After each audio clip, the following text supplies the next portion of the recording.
So we're in this club, and so we get the manager of the club over, and we say, hey, we want to buy everybody in this club a Budweiser. We bought like 1,200 Budweisers for the whole club, and they have the waitresses come out, and these Budweisers are on platters. 5, 4, 3, 2, 1. We are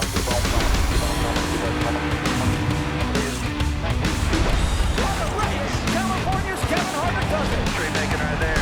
You're the man. Welcome to Kevin Harvick's Happy Hour, presented by NASCAR on Fox. I'm Kevin Harvick. This is Kaitlyn, Vincie, and Mamba Smith. Episode 3. I know, here we are again. And last week was a good week. We want to thank all the people who've been listening and watching. Your podcast was number 1 on the NASCAR charts, so that's really cool. We're grateful for who's been tuning in. If you like NASCAR and you have friends who like NASCAR, tell them to keep listening, right? That's right. Yeah, we want to stay towards the top. Yeah, we very much appreciate that. Yeah. Speaking of appreciation, I want to appreciate Kev's shoe game. It's looking pretty lit. Yeah. Lit. Show. Yeah. Pretty lit, bro. The week is lit. So, yeah, my shoes are the new Ja Morant's. Uh-huh. And I know nothing typically about shoes. Right. And Keelan comes in one day and he says, Dad, can you get me these new Ja shoes? And I'm like, I don't know. Let me see them. So I ordered the shoes. And they got to the house, and I said, oh, maybe those are your shoes, Keelan. He opens up. He's like, oh, they're too big. I said, no, you're wrong. They're mine.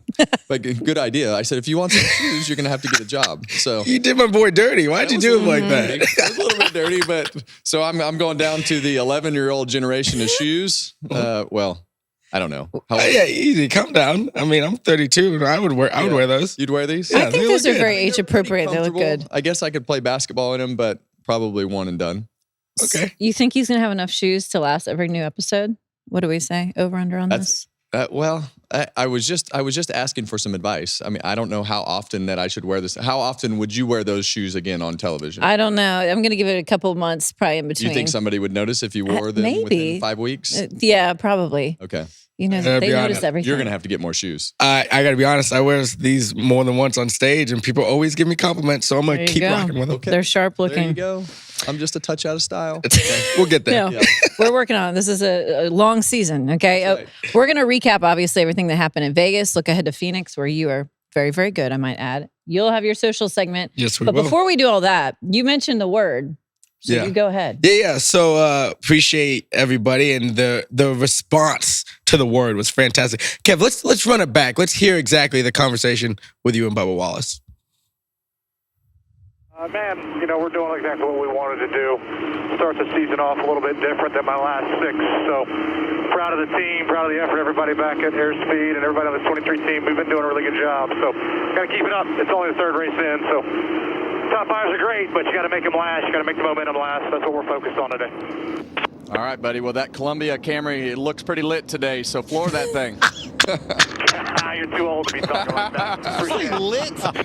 He even said you're too old. It was seamless. You really did a good job there of just sliding that right in. Yeah, nobody paid attention, but Mike Joy actually dropped it in the qualifying show. So he knew the word too. He actually, I kind of told him the game, because if I didn't tell him what was actually happening, they would have looked at me when I said that, and Clint would have just lost his freaking mind, right? He still did. He knew it was coming, and he still cracked up. But I had to let Mike in because everybody knew it was coming. Producers, everybody knew it was coming. But I guess I was trending on Twitter. Yes. I get a text from my wife, and she says, what in the world is happening? I just turned my iPad on. I pulled up Twitter, and your name is trending. Did you fall down? What have you said? What is happening? And so I had to explain to her what was going on, that I had said lit on television, and everybody was a little bit caught off guard because it's obviously way out of character for me to say it. So I guess we've created a monster.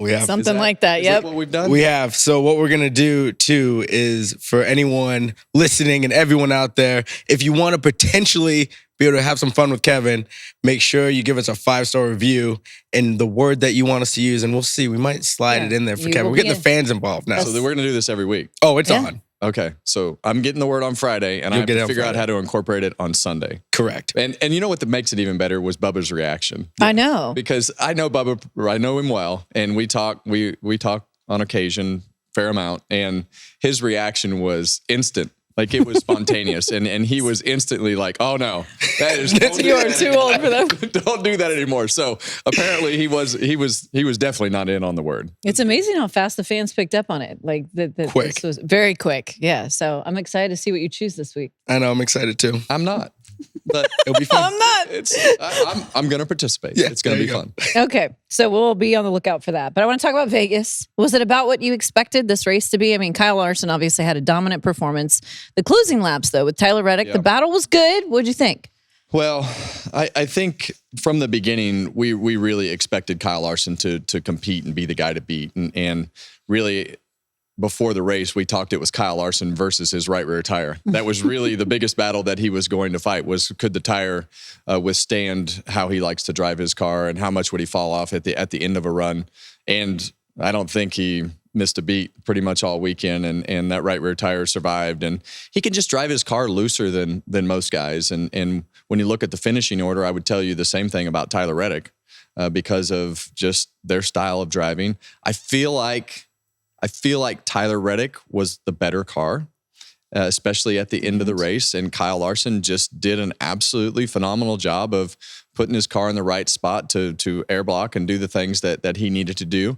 I was a little bit surprised at the end of the race, just kind of where Tyler wound up on the racetrack. I really thought that he would stick with that high groove through 3 and 4 that he had made so much time with. And as a driver, I always feel like there's a little bit left in the risk that you can take running against the high line when you get to lap coming to the white or at the white flag. But I felt like leading, he ran that high line coming to the checkered, but I felt like with 2 laps to go, he got himself in a bad spot in some bad air, and he had lost all the ground that he made up. So he was frustrated after the race, which I'm happy to see. I love to see that emotion of guys just pissed off about finishing second. And that's the worst spot to finish because he knew that he had the best car at the end of that race and just didn't have the track position and couldn't make it work. And Kyle just did a great job. You've known Kyle Larson a long time. Do you feel like we're witnessing one of the greatest talents we've seen in recent years coming through in his career and everything he's been able to do? He's out of control. He's just so good. And the thing about Larson to me is that he does it in different disciplines. Like he gets in whatever car and he goes fast, and not everyone can do that. Like there are good drivers that are good at their discipline, but Kyle seemed like he can just get in whatever and go compete at a high level. Now I think it's interesting because for a little while I didn't think anyone was really on his level, especially at these tracks, 1.5 miles where you got a rim ride to create that momentum to get that speed. Tyler Reddick, I feel like has pushed Kyle. Yeah. Like kind of like how Kyle Larson used to push Kyle Busch when Kyle was coming up, and now Reddick is kind of pushing Larson to his limits, and he's getting a little better about how is he staying in the lead. So, Kevin, did you ever have somebody that was where you saw them coming and like they were starting to push you to be better? Because that's an interesting spot. For me, a lot of times it was Kyle Busch, which I thought had a winning car this weekend. Pit road mistake, took himself out of contention. But for me, Kyle Busch and I went round and round. And it was from the early days at KHI, we competed against our own truck teams. We competed against each other in the Busch Series, the Xfinity Series, the Cup Series. We ran into each other pretty much every way you could run into each other on the racetrack. And it was just a constant evolution of who could outdo who. And that was fun. And that true competition and that true rivalry, it's not something that you create. It's something that happens. And when you have that rivalry, these guys don't have that rivalry. They may be pushing each other from a performance side to see who can outdo each other, but it's different when they start running into each other. And we're starting to hear a little bit of chirping.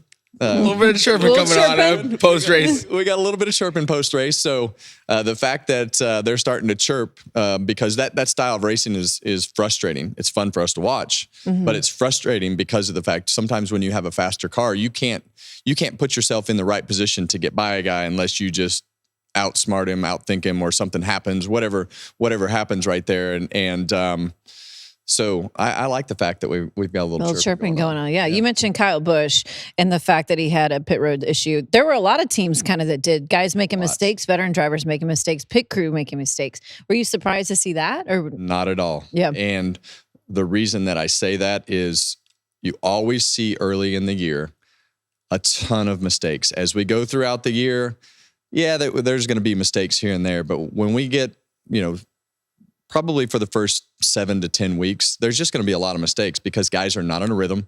Vegas is a really fast racetrack. It's really the first unrestricted racetrack that we've raced on this year with that style of downforce and horsepower.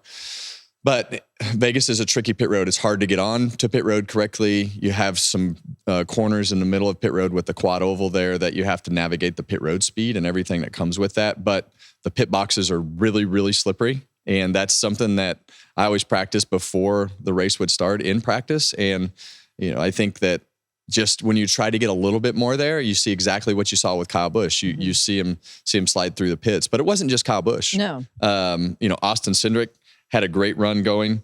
William Byron. I was excited to talk about this one. He had the trash bag on the front of his car. The biggest trash bag in history. And he got the trash bag on. They got that off, and he made up some good ground. But then they had another problem on pit road, and then he had to start all over again. And then he got frustrated. He had a lot of frustration on the radio, a lot for William Byron on the radio with the traffic and everything that he was having to deal with. He's good about not just coming straight out and blasting his team. Yeah. But he was very frustrated on the radio because it's hard to pass. And when you have that track position and you lose it once, you can deal with it. When you lose it twice, you lose it.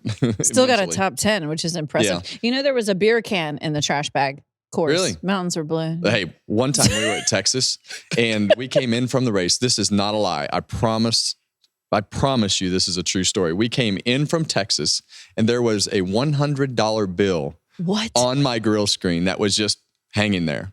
An actual, I swear to you. I swear to you.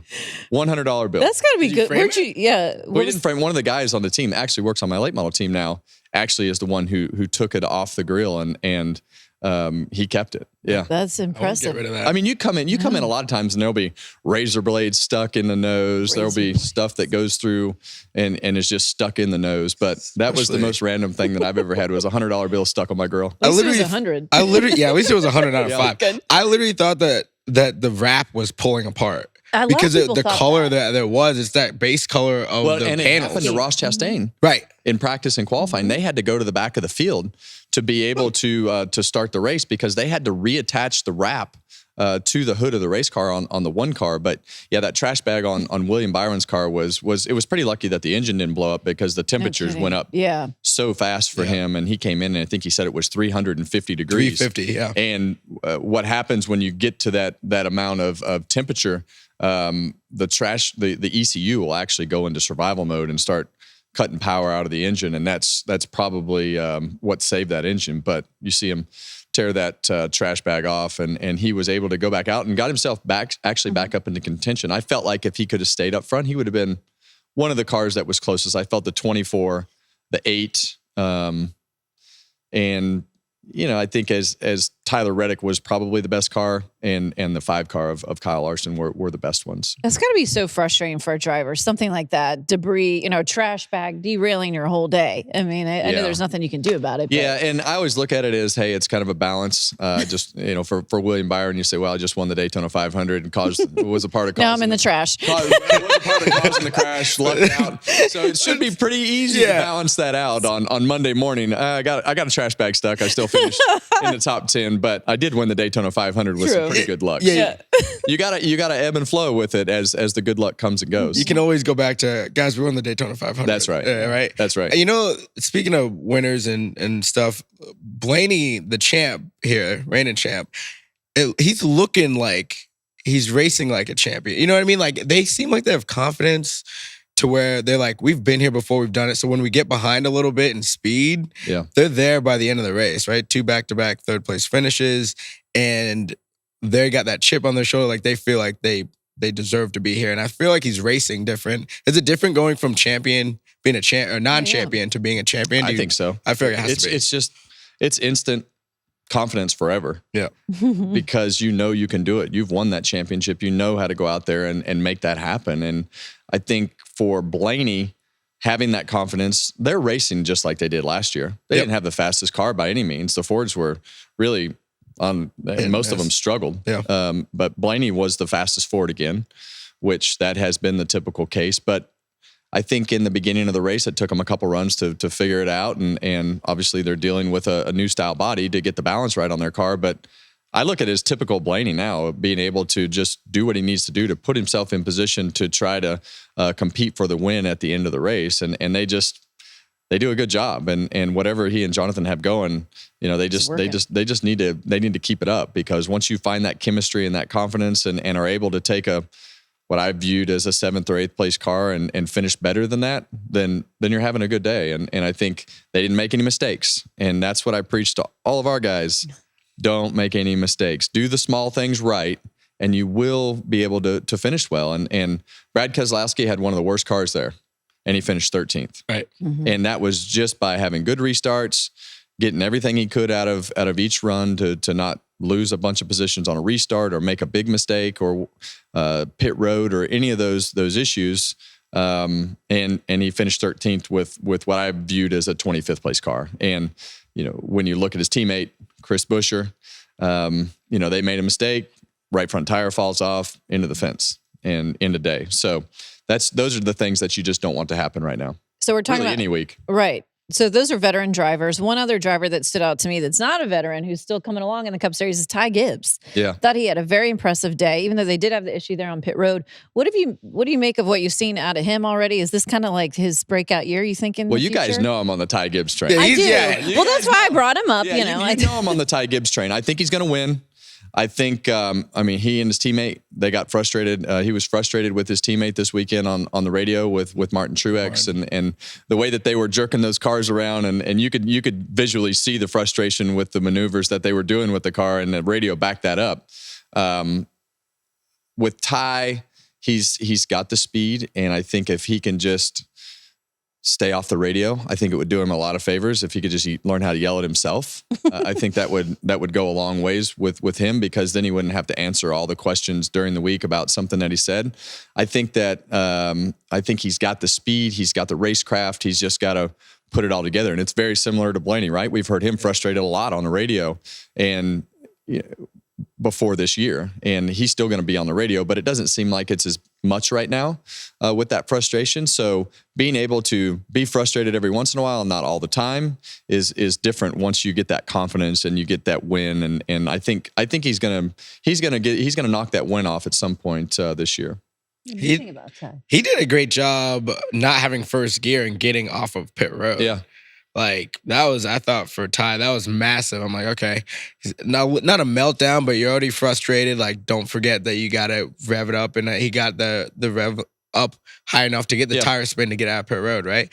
So he did all the right things and then finished in the top 5. Like, so I feel similar to Blaney, where they've been there, done that. Now Ty's kind of had adversity, bounced back, had a good finish. So, and they also had a bad pit stop too. Yeah. So, yes. I mean, he drove from the bad pit stop back forward too. So they had a good car. Cory LaJoie was another one that I was watching, because he was having a great race till he wasn't. Right. What did you think about Cory's day? I mean, Spire as a whole, they've been pretty sporty. They have. Hocebar was good too. Zane Hocebar's Smith nice. was fast in practice. So all 3 of those Spire cars were good. They're right there. I think Cory is really stepping up. I think the whole program's stepping up, but Cory's trying to take that step as a veteran driver and leading that organization and being the guy, because he does have Hocebar right behind him. He does have Zane right behind him. So him being that is really important for him. And now they just got to like put it all together, Well, because it still doesn't have the finishes yet. to your point earlier, do you feel like Hocevar is pushing him, kind of like we were talking about with Kyle and Kevin, and like now, because Carson has done really well even in his Cup starts last year. He's obviously probably motivating Cory in a different way than he's had in the past. I would think so. Remember when the Patriots drafted Jimmy Garoppolo and Brady kind of all of a sudden snapped back into this next elite level quarterback? Like, there's a little bit of that when you start looking over your shoulder. I got to believe that. You don't really want people to think I think there's a little bit of that. I think that the 7 car of Cory LaJoie, I think they had sporadic good runs last year. And I think we talked about this a little bit in one of the previous episodes, but you got to learn how to race different at the front. Right. And being able to do that and race with the guys that are at the front of the pack, it's just a different style. You're not fighting for your life every lap and treading water mid to back pack like you do back there. And you just don't have to. You don't have to put yourself in those positions that you would in the style of racing from the mid pack back. The one thing I will say about Cory's spin out is all the spin outs that we saw this weekend all happened over those bumps in turns 1 and 2. Ryan Priest started it in practice. We saw Zane Smith wreck off of turn 2. Cory spun out all on his own. I mean, Brad was close to him, but he wasn't touching him by any means. Spun out by himself in the middle of 1 and 2. So, but they had a great 3/4 of the race. And, I think it's definitely one of those races where they're going to look back and say, dang, we needed to finish that off, but still have run well. And all 3 of those cars ran well at some point this weekend. So it takes a lot to put the whole race together. It's a long race. Yep. So when we spoke last week, you said that you felt like Vegas was going to be an opportunity to see kind of where everyone was at because the super speedways were over. This was a 1.5 miles. So now when you're looking at everybody, who is clearly dialed in and who maybe is still behind the 8 ball? Well, the Hendrick cars are, 2 of the Hendrick cars are definitely dialed in. I think you have the 24 and then you have the 5. Those cars are dialed in. I think that the 9 and the 48 just seem to be missing something compared to those 2 cars.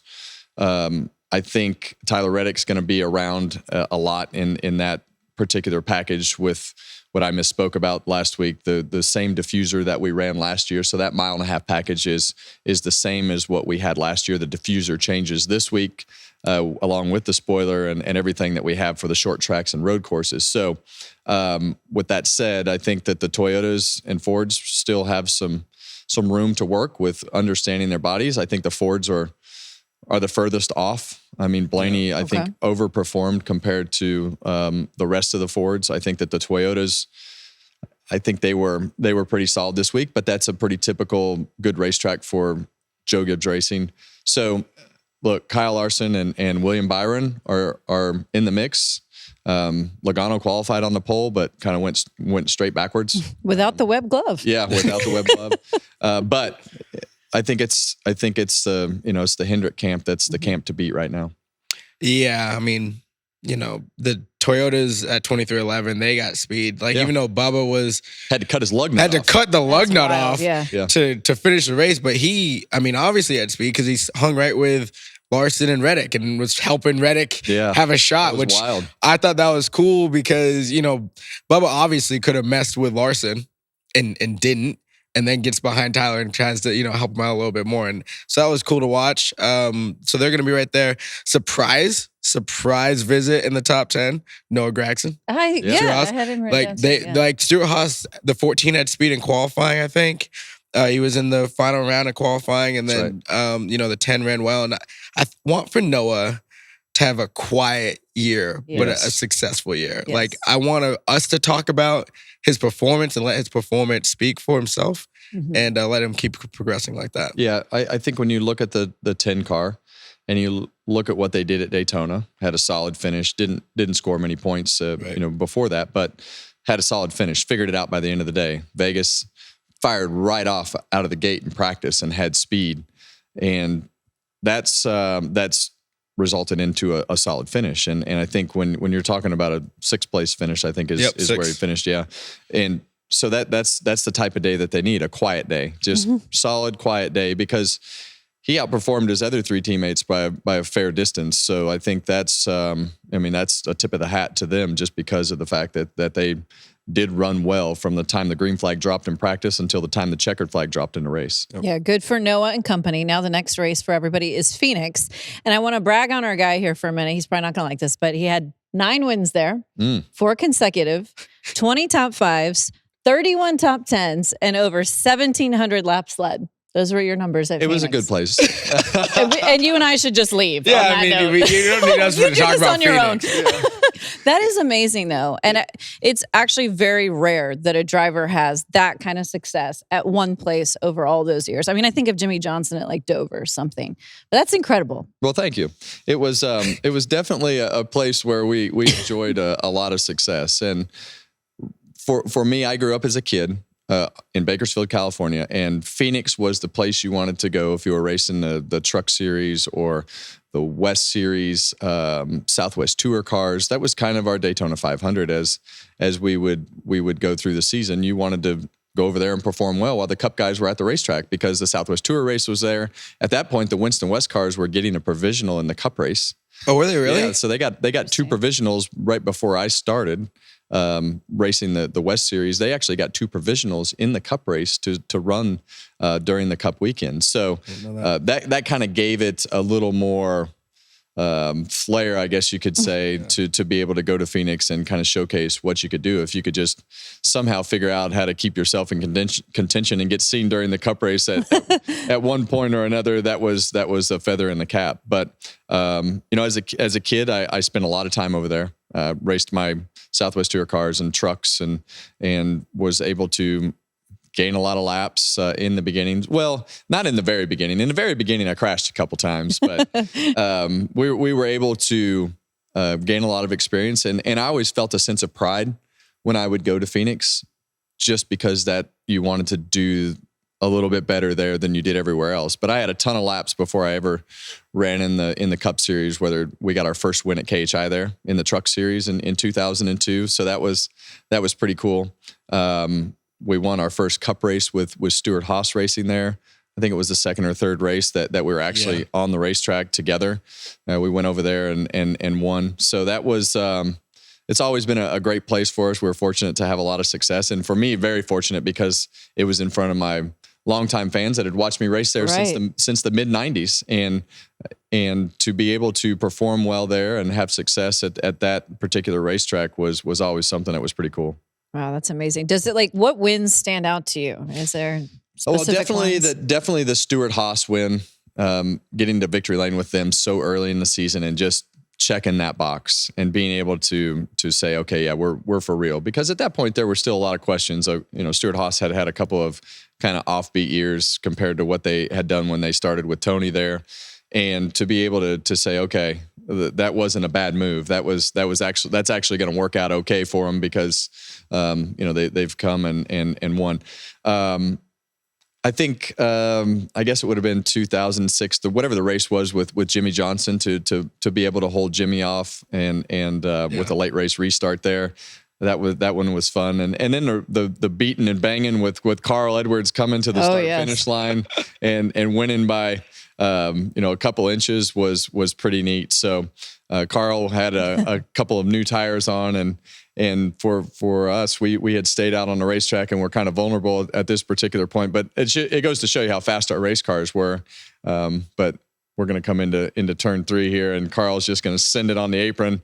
And I knew right there, I'm like, oh, he got into me. I need to hit him in the door to slow down the momentum or he's going to go right by. I slowed him down just enough, and then he realized I need to slow him down.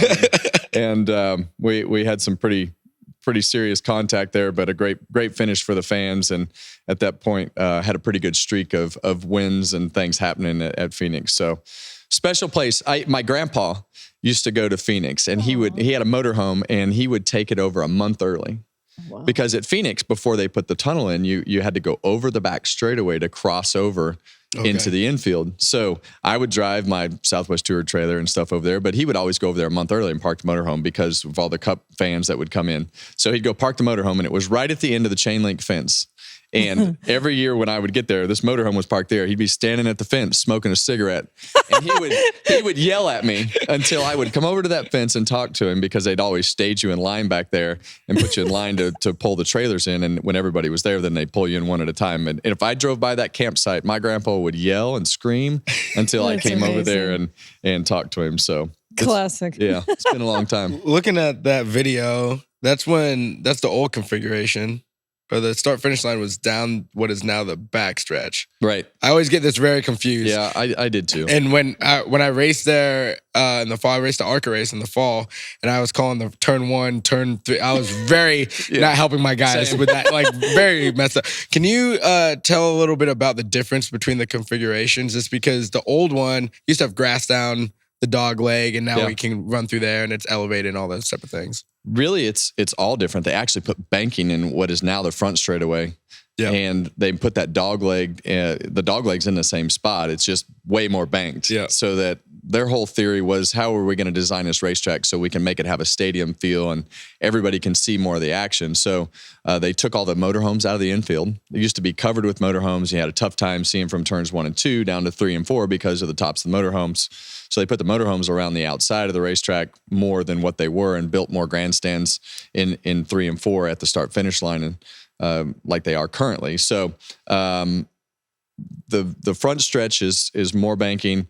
Turns 1 and 2 is kind of the same, and 3 and 4 became a little bit more banked as you drive into the middle and the exit of the corner. So still that flat track feel. I mean, you still got to get through the middle of 1 and 2 and be able to get the car rotated in 3 and 4, but you got a lot of banking to drive into off of 4. So we were fortunate to have success on both styles of racetracks. But I think the fan experience is a lot better when you look at pre-race and victory lane and all those things right in the infield right there, so the fans can see what's happening right below them. Kind of gets everybody involved in a different way than most tracks. This place, the fan experience is legit. Yeah. I mean, the fans, they show up in Phoenix, and that's where the place where they have those people have the lazy boy that they put on the scooters that we always see on Fox. That's great. And I think Clint has, what's that segment he's got? He's got the Tailgate Kings. He's gonna you might need to go with him. He might get lost in the Phoenix. I'm worried he campground. might show back up. That's what I'm saying. They like to get down out there. Yes, and when you stand at the top of the grandstands or in the suites and look out over the motorhomes, it looks like they go into the mountains. They go forever out there. It's one of our top 3 camping destinations on the circuit, but the fans in Phoenix always turn out. Great venue, obviously, for NASCAR to go to. Now, of course, hosts the season finale. How many championships would you have had if we were doing that race I know. at the end every year? Wow, you probably 9-time champion over here, maybe. A couple. But what does make a driver so good at one specific place? Is it all the experience you were talking about from when you were younger? Is it just a feel you have for it? What enables that? Well, when I went to SHR, the first thing that Rodney told me is, okay, what do you need? What are you looking for in the car? Because it's just that time that we spent on the West Coast growing up. We grew up at a lot of short flat tracks. And when I went to RCR, we spent a lot of time at Milwaukee. We spent a lot of time at the flat tracks. We were always really good on the flat tracks. So I did a lot of testing. I grew up on those style of racetracks, and Phoenix was just a racetrack that I had a lot of experience and a lot of laps at. So I think it's really, for me, it's a feel with the brakes and when to release the brake and how much brake pressure to use. And I always thought we did pretty good at the partial throttle through the center of the corner to keep that mid-corner speed up. And I think Phoenix, you can, especially with the new configuration, you can get away with that partial throttle through the center of the corner, especially if the car will rotate. So between the braking and the partial throttle, I think those are 2 things that most people didn't have figured out, the partial throttle before SMT. And I think that the partial throttle thing really started to stick out once SMT came around and they were able to study that a little bit. So, but even at the last race there, the biggest advantage that we had was under the brakes and being able to get that brake package right. So who are we watching? Who are we eyeing there when we go to Phoenix? Because this is a different I think different deal. I think with this is officially the new diffuser week. I'm going to get that right. Reiterate that I'm going to get that right this week. Lock it in. Lock it in. And I think that if you just had to pick based upon what we saw last week and last year and what we've seen at the beginning of the season, I think it's going to be the 5, the 24. I like the 20. I think that the 12 will be the best Ford. I would go with probably those 4 guys to start with. But I think the door is open for us to see anybody if it's that much different with everything that they have going on with the diffuser and everything that's changed this week. So the door's a little bit open for there to be some more guys to creep into that picture. Yeah, I mean the guy that won there last time we were there, he's looking pretty sporty right now. So, no, Ross won there last time. Duh. Yeah, duh. Yeah, that's right. Yeah, I'm thinking champion. Yeah, you would have thought that RB would have won it because of the celebration, but Ross is going to be, I think he's going to be a thorn in their side at Phoenix. And he had a good car. He had a good car at Vegas. They had the pit road penalty.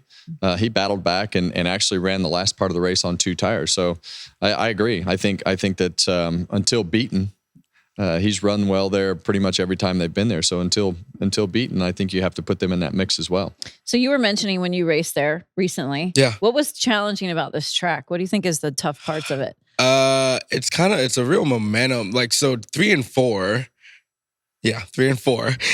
You got to really slow the car down to get to the apron, but also you got to be able to carry speed to get down through the dog leg. And if you don't carry speed off that corner, you get ate up from behind you. And then all of a sudden they're inside dog leg. And then all of a sudden it's 3 inside, you're 4th on top. And you're like, what do you mean? Where is everyone coming from? Because you can run so wide through there. So that was hard. And then when you do get back on the racing surface into 3, if you're carrying too much speed, you can really bust your ass down in 3 and 4. You can get into the gray really quickly, and I did that. And there was a nice stripe down the side of my flagpole buddy's car, and it didn't look very good at the end of the race. And so, but that place is tough. It's just tricky. It's a weird, different type of short. I'm going to make it simple for you. Oh, here we go. You're going to drive to the line into 1.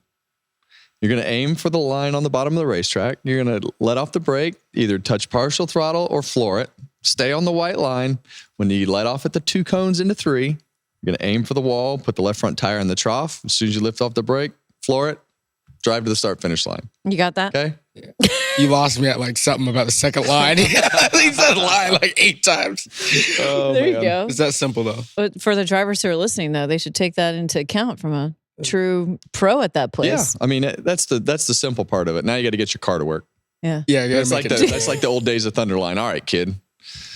Now you got the driving part done. Now go get your own car. Yeah, now get your own car. That's right. You think it'd be weird watching from the Not booth? at all. No. I've enjoyed watching. He's locked in. Yeah. After all those guys have run into each other, we hear them chirping after the race. You don't have to chirp back. You don't have to worry about who's mad, who's not, who's how your car's running, whatever the scenario is. I just get done and put my headset on the counter and worry about where I'm going to eat dinner and how fast I can get to the airport, because it's there's just no pressure from that competition mindset. And I think I lived in that for so many years. And going to Phoenix, it will bring back a lot of great memories and a lot of fun that we had through the years. But when I was done at Phoenix in the fall and able to close that chapter and move on to the next one, it's been fun. And I hope that how much I'm enjoying myself comes across in the broadcast and things that we do here. Absolutely. Because it's just, I'm having a good time and being able to be involved in a sport that I love and really have built my life around is fun to be involved in a different way that's not competitive. That reminded me of something, because I was standing by your car when you pulled up at Phoenix at the end of that race, and just to see all those fans, the photographers, everybody around you, like kind of capturing that last moment when you got out of the car. It was sad, but I mean, I was happy for you. But was it happy sad? What was that moment like? Yeah, it was a relief, because that week was long. There was a lot of people there.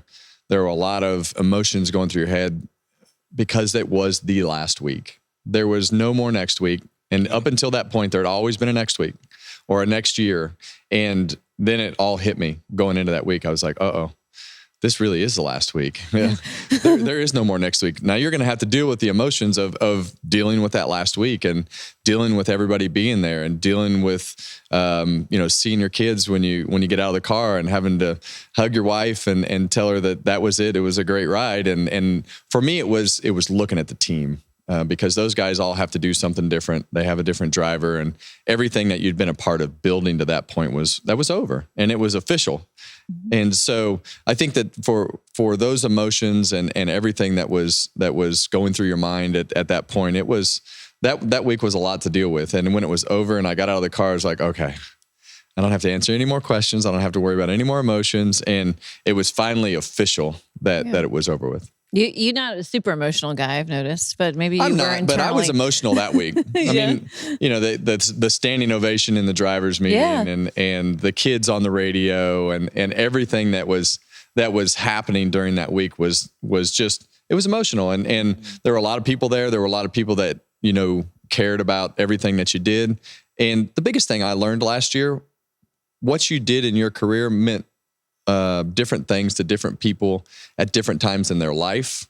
When you go back to the 29 car at North Wilkesboro, hearing people's story from where they watched the race, where they sat in the grandstands. You know, I was with my dad. He's not with us anymore. Whatever the scenario was, you heard all those stories and you started to realize how much, and you forget this while you're in the car, but how much driving that race car and who you are as a person means to people outside of the sport, because that's why they're watching. And whether it's because they're emotional about, you know, who you were or what they were, they've got stuff going on in their life. So I think sometimes in the competitive mindset, you lose sight of what it means to people who are watching a race and what the impact that you have on them. Yeah. I've seen you smile plenty and laugh and be mad, but like in the driver's meeting, you had the shades on and you were like, he was like you could tell he was not struggling. Yeah, you were unwell at that point. They caught me off guard with that one. I was pretty aware of everything that was going on, and they completely caught me off guard with the drivers meeting. So that was definitely a surprise.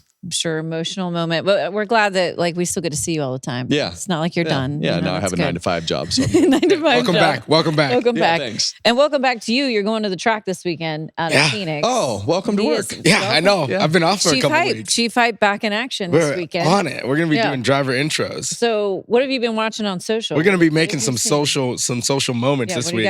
But okay, so Kev, we talked about post race, a little bit of the chirping.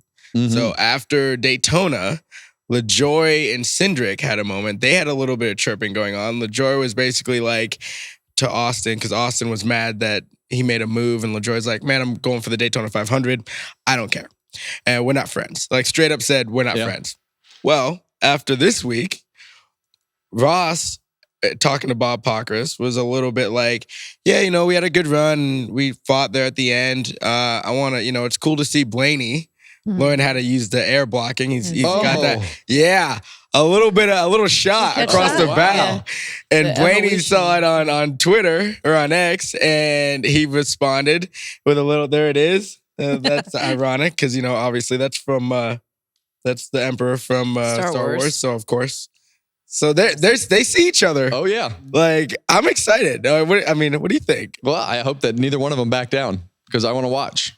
Don't quit now, boys. Stay in it. Don't worry about it. Let's keep it going. Let's keep it on the track, and even if it's on Twitter or whatever it may be, I love the chirping. Yeah. So the more chirping we have, the more excited I get. Gets me. Ross, I hope that continues. Yeah. He was down and out on himself too, because he sped on pit road all 3 races so far. Oh wow! And so part of that interview, I didn't know it was all 3. Very dejected. Like, I can't believe I've done this again. Like, he said he had an out of body experience. Yeah, well, that's tough because he's had good cars, and when you're in, I didn't know it was all 3 races. So when you have that repeated mistake happening over and over, you feel like you're letting the team down because those guys are doing their part. But the thing that I would tell him is, hey, you've got fast cars. Let's just clean it up and let it go, and let's just keep that gas pedal down and stay positive about everything that's happening, because they're capable of winning multiple races this year. For sure. And we're gonna stay at the house. We're gonna stay at Trackhouse. So after Atlanta, Suárez, you know, wins. Everyone's stoked. He ends up going to Nashville, which is like the second home of Trackhouse, basically. Like, when we go to Nashville, like, it's their place. He's on stage with Pitbull. While Pitbull's performing in this concert, which I'm like, here we go, there it is. I'm losing it. When I saw that, I'm like, are you kidding me? Like, what a moment. That's pretty crazy. Transcend your racing into like just entertainment. Has there ever been a win for you or something where you won and then you had an extra party, like you had something on that level? Because that's pretty high. Well, that's pretty high for sure. I don't have anything that's that high, but when we first started at Stewart-Haas Racing, and it was actually after the Phoenix win, the first Phoenix win that we had with SHR. We went to Las Vegas. We stayed over in between the 2 races. So we all went as kind of a team bonding. We're all going to go to Las Vegas. We're going to spend the week together. We're going to have headaches. We're going to do everything that we need to do to bond. So we're going to have headaches? Is that what you said? Yeah, because we We got to have it together. That's the whole together time. Yeah. So we went to Las Vegas, and whole team went. We went right after the race, and we said, all right, we're going to go to the club. So we go out to the club after the race, and at that point, Budweiser's like, hey, if you ever get in a moment, feel free to just spend whatever you need to. We'll reimburse you if it's a great experience for everybody. Thanks, Budweiser. I said, okay. So we're in this club, and so we get the manager of the club over, and we say, hey, we want to buy everybody in this club a Budweiser.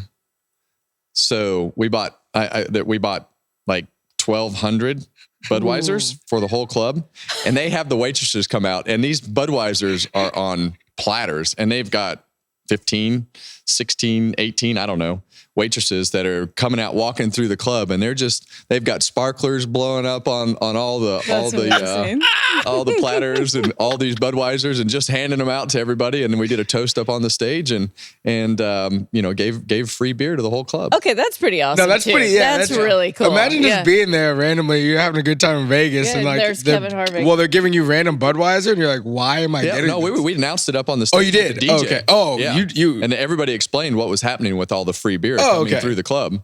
Okay. And everybody had free beer, and we did a little victory toast and had a great time. Listen, with it. man. That was one of those headache nights. Yeah, in the mornings. We need to reenact that here on the show. Yeah. Have the Budweisers come out with the sparklers. Maybe our last show of the year. Yeah, I don't know. Who do we get to deliver them, though? Maybe like Jamie McMurray and Josh Jones. Adam and Josh Sims. Yeah. Yeah, that'd be good. Josh Sims. Yeah. Yeah. I'm here for that. See, you have some moments. Oh, we're going to keep pulling these out throughout the year. He's got moments. Yes. And the last one is Keelan. Keelan had a big weekend. He did.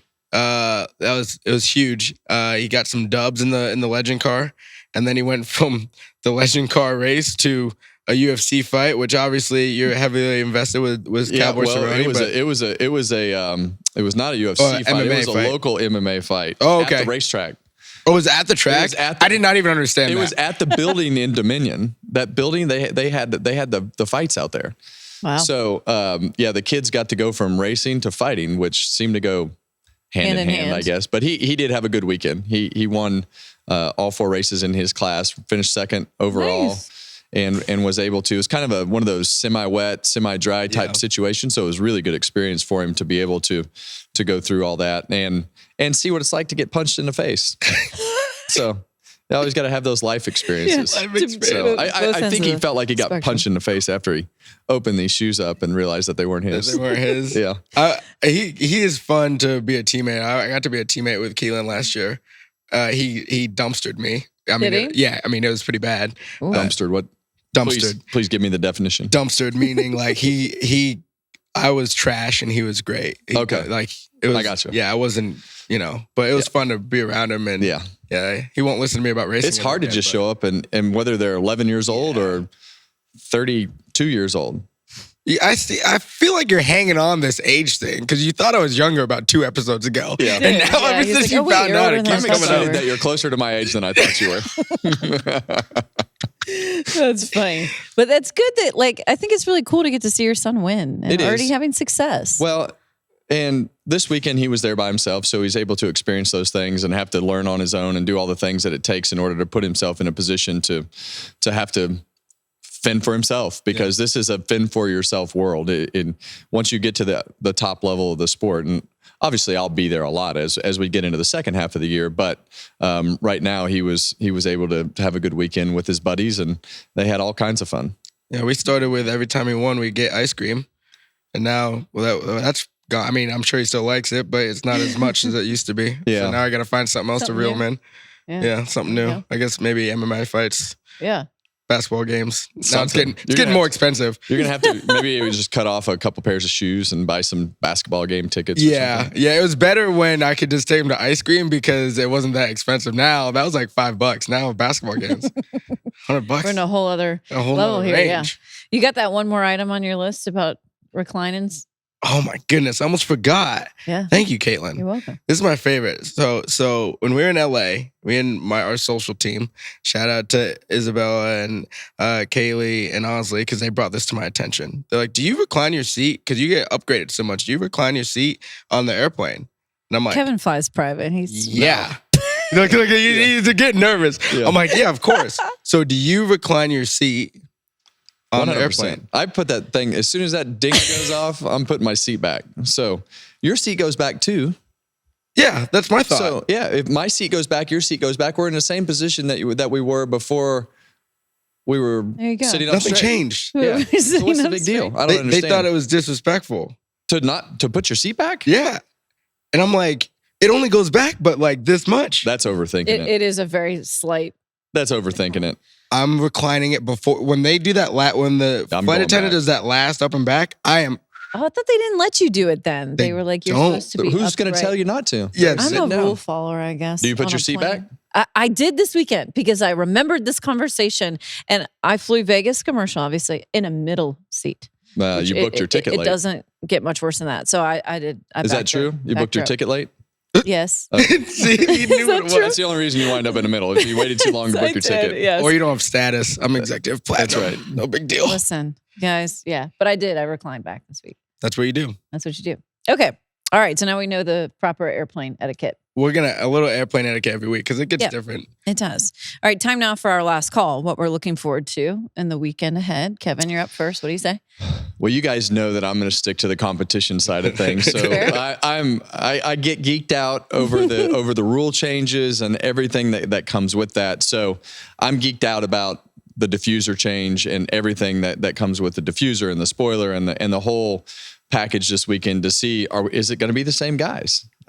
Based upon past history, it's going to be, a lot of the same players in the game, but this definitely opens the door to have somebody up there that's a surprise. And as they go along, they'll figure it out more and more. But I love the fact that, you come into these types of weekends with, I keep my expectations low on how big that change could be, but I think it's still a door open of something that's different. Okay. We're probably doing a lot of diffuser talk on the show. Yeah. Well, it's needed. It's important. It is. I got two a little bit. One, I'm a little worried about Clint because I do know how crazy the Phoenix campground is. Oh boy. So when you're talking about for tailgate, yeah, for the tailgate king, I'm a little worried about you, Clint. Just be easy out there. They're ready for you. And two, the dog leg, man, the dog leg on the restarts. Someone is gonna be upset over the weekend with how that shapes out. What's upset after the dog leg on the weekend is my back. That's usually what's upset on Monday is the fact that my back hurts because it feels like you crash every time you go down there. It's I'll hard. purposely stay off of it. They'll be like inside. I'm like, I'm not going back down there. My back hurts right now. My back hurts. I'm only going down there when I know the guy's going to pass me because if not, it's going to hurt my back even worse than it already hurts. So the compression of the spine is intense through the dog leg. He's big on the compression because when Corey slid off the apron off the racetrack this it week, just makes me he's like, just cringe. wait for this hit. And it's like, and he's Hey, like, you ask any driver that has driven this car that is there this weekend, and they're going to tell you that they dread every time that they have to go on the apron as bad as it hurts. Brutal. That's gonna be my question. Yeah. Ask him. Well, I'm Yes. looking forward to seeing Kevin's next word that he slides in that broadcast somehow very seamlessly because the bar is high now. The with word, the word was definitely went over well. So Yeah, over very well. Now Gotta follow it up. we started with an easy one with lit. Now we We'll have to see now what we have else. to move on. Are we going to make it more difficult this week? It's not about difficult. It's just about like if you can get it in there right. and in a very what's the word? Not what's the word? suspicious. No, It's not- like a I'm just going to get it in there very smoothly. Yeah, smooth and way, be able to like, Seamlessly. Yeah, seamlessly. Yeah, Yeah. but- All right, so that's what I'm looking forward to. And also, you got Shane Van Gisbergen coming up. Yes, we've got Thursday? SVG coming on the show on Thursday with what is hopefully a great interview. It will be. Hopefully, It I don't really mess is. it up, but that's definitely I'm the newbie when it comes to interviewing people. So I tried to help you out. yeah, I appreciate the help. And it was you want to do things unique and That's right. try to ask That'd be questions great. that haven't been asked, but we'll see. We look forward to that. And we want you guys to keep subscribing to us on YouTube. Make sure you follow us on Facebook, Instagram, TikTok, X at Harvick Happy Pod. We'll see you next week. Thanks for tuning in.